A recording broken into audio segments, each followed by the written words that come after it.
YouTube, Boss Rino? Welcome to my channel. So ito, try natin kagad. Pipoy Tandok. Ang Pipoy Tandok, ito sobrang nakakatuwa tong Pipoy Tandok na to. Oh. Sana walang jumpscare, ha. Natatakot na ako sa jumpscare. Oh, sobra. Hindi ko alam kung bakit. Baka kasi atakin ako sa puso. Diyos ko po. So ito, tirahin natin ito bago pa tirahin ng iba. Narito na ang mga pinaka nakakapangilabot na video na nakunan ng CCTV. Ang iba pa nga dito ay naban pa sa internet. Yan at marami pang iba. Walang yan, naban sa internet tapos pinapanood natin. Baka tayo maban din. Ang papanoorin natin dito lang sa ating channel. Kaya't kung ready ka na, ano pang hinihintay mo? Di tara na! Subscribe, ha, Pipoy Tandok, ha. Subscribe, Pipoy Tandok, ha. 7 PM nang magbigay ng alerto ang CCTV na nakalagay sa sala sa may-ari ng bahay sa cellphone nito na di umano may motion na na-detect ang CCTV, kaya ito nagpadala ng alert sa cellphone. Habang pinapanood niya ang CCTV ay bigla siyang kinilabutan ng matindi nang makita niya ang manikang ito na nakadisplay sa sala. Wow, gago! Gago, gumalaw ng alay.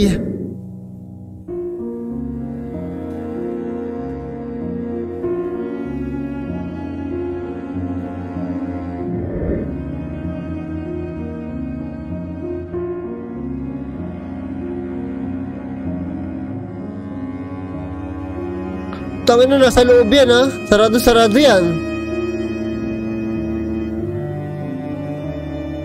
Sa video mapapansin na kumurap muna ito bago lumingon sa kanyang kanan.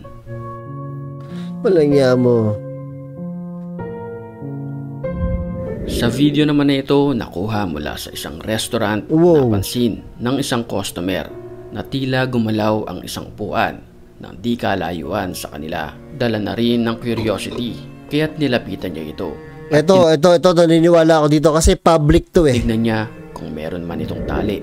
Pero wala itong tali na nakakabit sa upuan. Dahil sa takot ay agad niya itong inireport sa manager ng restaurant.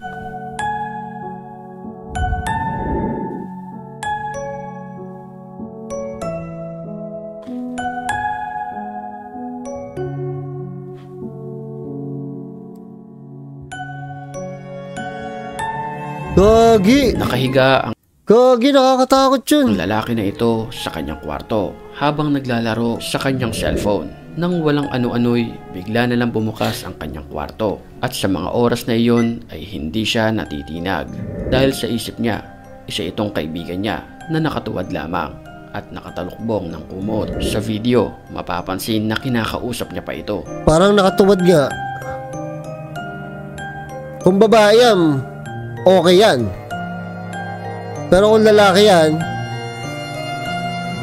at dahil hindi tumitigil gumalaw, tinanggal niya ang saplot para malaman gagi, hindi nakatuwad dyan. Ang nantitrip sa kanya hanggang sa oo nga, parang kaibigan niya. Parang tao. Hindi, ang weird, eh, oh. Isipin niyo kung kaibigan niya to, sabi baka kaibigan daw, plat yung puwet. Oh, may tao bang ganyan kaplat ang puwet? Kalokohan yan.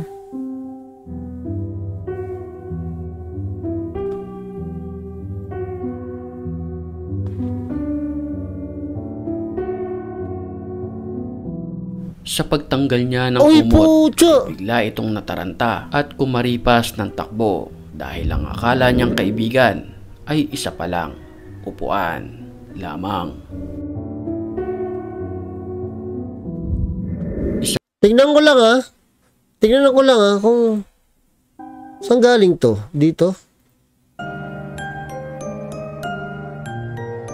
So kung may tali dito, hindi gumaganong-ganon eh.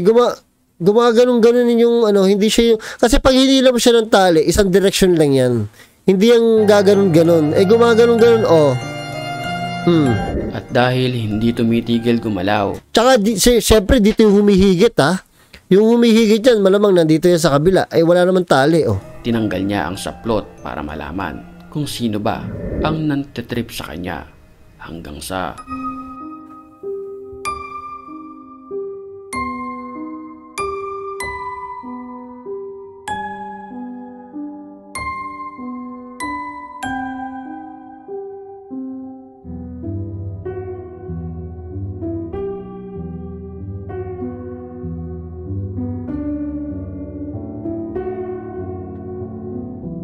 Sa pagtanggal niya ng kumot ay bigla itong nataranta at kumaripas ng takbo dahil ang akala niyang kaibigan ay isa palang upuan lamang.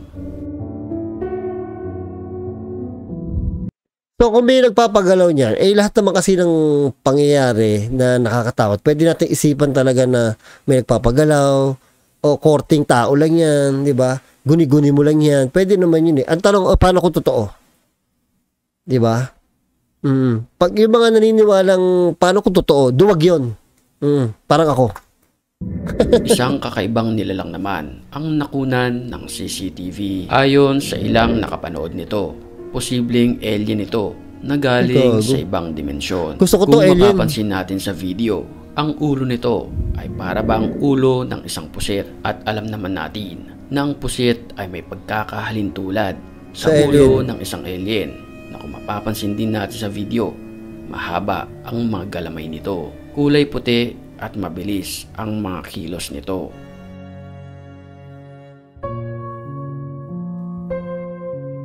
Paborito ko yan, puset. Sa CCTV footage naman na ito, makikita natin ang isang babae habang naglalaro sa tabi niya ang isang bata. Sa mga oras na iyon, ang babaeng nagwawalis ang target ng masamang espiritu.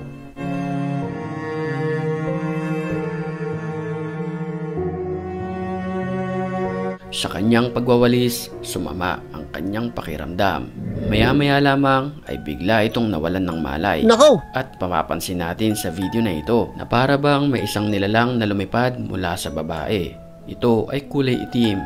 Agad na nilapitan ito ng lalaki dahil na rin sa kanyang nasaksihan. Pero alam nyo ba, bago pa man mangyari yan, nang reviewin nila ang CCTV, ito ay nakikipaglaro na sa bata. Ang tinutukoy ko ay walang iba, kundi ang masamang espiritu na umatake sa babae. Pansinin natin sa video na animoy nakikipaglaro ito sa bata sa pamamagitan ng paggalaw ng bola.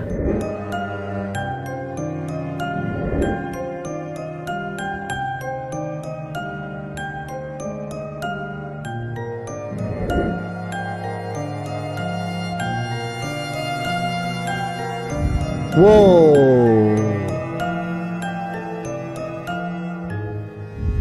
Sa security cam naman na Inatake yung babae, no? Kasi naka-pek-pek short eh. Ang ikli ng short ito na nakalagay sa labasan ng kwarto. Nakuha na ng video ang pagdaan ng isang itim na babae o mas kilala bilang isang black lady. Alas 2 ng madaling araw nang lumabas ang babae para uminom ng tubig. Siyang sulpot naman ng black lady na ito na ating nakikita sa video at hindi pa dyan natatapos dahil pagbalik ng babae sa kanyang kwarto ay bigla din itong dumaan. Ang nakakapangilabot dito sa video na ito ay hindi niya ito nakita kahit na ito'y dumaan sa kanyang harapan. Oh shit! Creepy!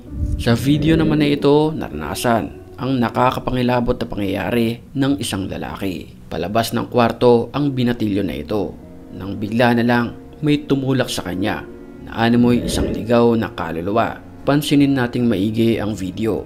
Ito ay parang hugis tao na bigla na lang sumulpot at naglaho pagkatapos itulak ang lalaking lumabas sa kwarto. Pinalikan niya ito para silipin kung sino ang tumulak sa kanya, pero hindi isa ay wala siyang nakita. Bago nanunulak yung anino, no?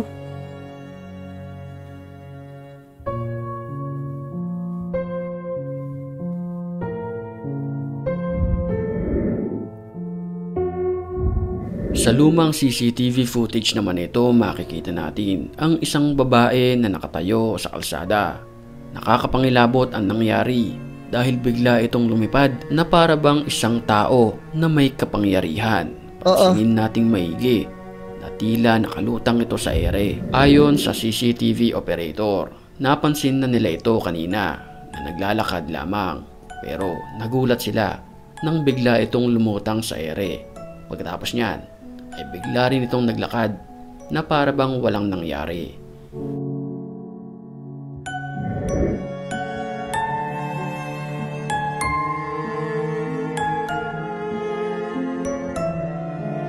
Hindi natin maaninag kung babae talaga o something. Ang mga magkakaibigan na ito ay bigla na lamang nagtakbuhan dahil sa kanilang nakita. Well, napapaisip ka na ba kung anong bagay o nilalang ang kanilang nakita? Well, sabay-sabay nating panoorin yan sa ating susunod na upload. At bago tayo matapos sa video natin, mag-iiwan ako ng isang katagang. Ang mag-subscribe sa ating channel ay certified, matapang, at hindi duwag. Buwa! Subscribe nyo si Pipoy Tandok, ha. Alam nyo, magaling si Pipoy Tandok mag-direct. Nakakadagdag takot. Nakakadagdag takot talaga siya. Bukod sa natatakot ako, pag matatapos na, baka may jump scare. Nakakadagdag takot talaga siya mag-direct. Sobrang galing. Yung boses pa lang niya, Oo. Kaya subscribe nyo si Pipoy Tandok, ha. Diba? Subscribe nyo.